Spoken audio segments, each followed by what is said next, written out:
আসসালামু আলাইকুম। আশা করি আপনারা সবাই ভালো আছেন। আপনারা সবাই জানেন যে সাংবাদিক সম্পাদক মাহমুদুর রহমান সাহেব উনি একটি মামলায় জামিন চাইতে গিয়েছিলেন, তারপর উনি কারাগারে আছেন।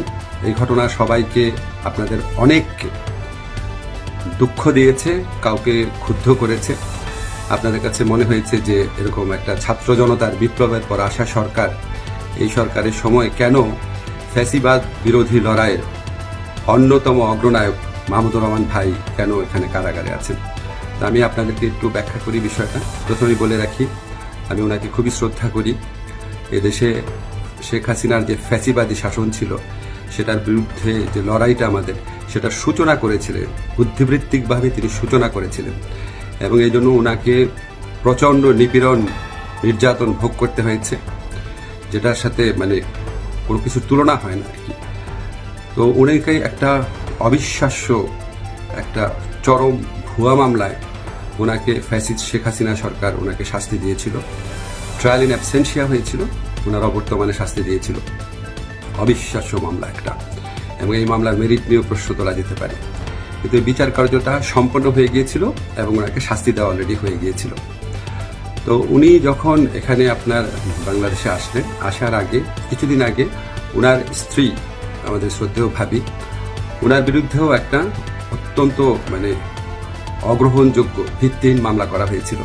তো উনি সেই মামলাতে সাজা স্থগিত করে আপিল করার জন্য আবেদন করেছিলেন। এই আবেদন কিন্তু আইন মন্ত্রণালয় অর্থাৎ আমার কাছে আসে না, এটা যায় স্বরাষ্ট্র মন্ত্রণালয়ের কাছে। স্বরাষ্ট্র মন্ত্রণালয় যখন আমাদের অভিমত চেয়েছে, আমরা ইতিবাচকভাবে এটা দেখার জন্য জোর সুপারিশ করেছি। আমাদের এই সুপারিশের ভিত্তিতে মাহমুদুর রহমান ভাইয়ের স্ত্রীর সাজা স্থগিত করে ওনাকে আপিল করার সুযোগ দেওয়া হয়।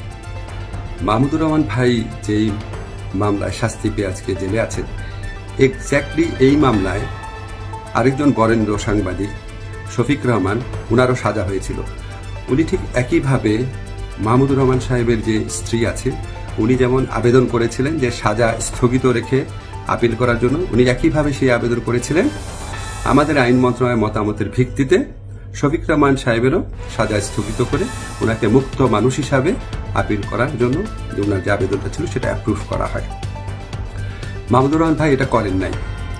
আপনারা সবাই জানেন ওনার অত্যন্ত স্ট্রং আত্মসম্মান বোধ, ওনার খুব দৃঢ়চেতা মানুষ, খুবই দৃঢ়চেতা মানুষ, প্রচণ্ড দেশপ্রেমিক মানুষ। হয়তো উনার এই সমস্ত ব্যক্তিত্বের কারণে উনি মনে করেছেন উনি কোনো সাজা স্থগিতের আবেদন করবেন না, বা হয়তো যে কোনো কারণে হোক, আমি জানি না, উনি সাজা স্থগিত রেখে মুক্ত মানুষ হিসাবে আপিল করার কোনো আবেদন করেন নাই। ফলে এটা করার কোনো রকম স্কোপ কোনো মন্ত্রণালয়ের, কোনো সরকারের ছিল না। উনি ওনাকে যেই আদালত এই ভুয়া মামলাতে ওনাকে শাস্তি দিয়েছিল, উনি সেই আদালতে জামিন চাইতে গেছেন। আমাদের ফৌজদারি কার্যবিধিতে আছে, যদি কোনো আদালত কাউকে 1 বছরের বেশি শাস্তি দেয়, ফৌজদারি মামলা যদি 1 বছরের বেশি শাস্তি দেয়, তাহলে সেই আদালত দোষী সাব্যস্ত ব্যক্তিকে জামিন দিতে পারবে না, জাস্ট পারবে না, কোনো স্কোপ নাই। কিন্তু তার চেয়ে যে বড় আদালত, অর্থাৎ মহানগর দায়রা জজের আদালত, সেখানে যদি পরে আবেদন করা হয়, তাহলে সেই আদালত জামিন দিতে পারবে। মাহমুদুর রহমান ভাইয়ের আইনজীবী যাতে মহানগর দায়রা জজের কোর্টে জামিনের আবেদন করতে পারে, সেই জন্য রায় যেদিন হয়েছে ঠিক সেদিনই অত্যন্ত দ্রুততার সাথে ওনাকে সকল কাগজপত্র, রায় আদেশের কপি সহ পৌঁছে দেওয়া হয়েছে। আজকে আমি যখন আপনাদের সাথে কথা বলছি, আজকে হচ্ছে বুধবার, উনি যে কোনো কারণেই হোক উনি জামিনের আবেদন এখনো করেন নাই। জামিনের আবেদনটা করলে ওই আদালতের জামিন দেওয়ার এখতিয়ার আছে এবং ওনার জামিন পাওয়ার পথ প্রশস্ত হবে। উনি মুক্তভাবে ওনার যে দেশপ্রেম থেকে, দায়িত্ববোধ থেকে, উনি ওনার সাংবাদিক হোক বা বুদ্ধিজীবী হোক বা ওপিনিয়ন মেকার হোক, উনি ওনার ভূমিকা পালন করতে পারবেন অচিরে, সে প্রত্যাশা করছি। আমি শুধু আপনাদেরকে একটা জিনিস একটু বোঝার জন্য অনুরোধ করছি। আমি আইন মন্ত্রণালয়ের দায়িত্ব পাওয়ার পর মাহমুদুর রহমান ভাইয়ের স্ত্রী ও সাংবাদিক শফিক রহমান, ওনারা যখনই আবেদন করেছেন সাজা স্থগিত করার, সেই আবেদনে আমাদের মতামতের ভিত্তিতে ওনাদের সাজা স্থগিত করা হয়েছে।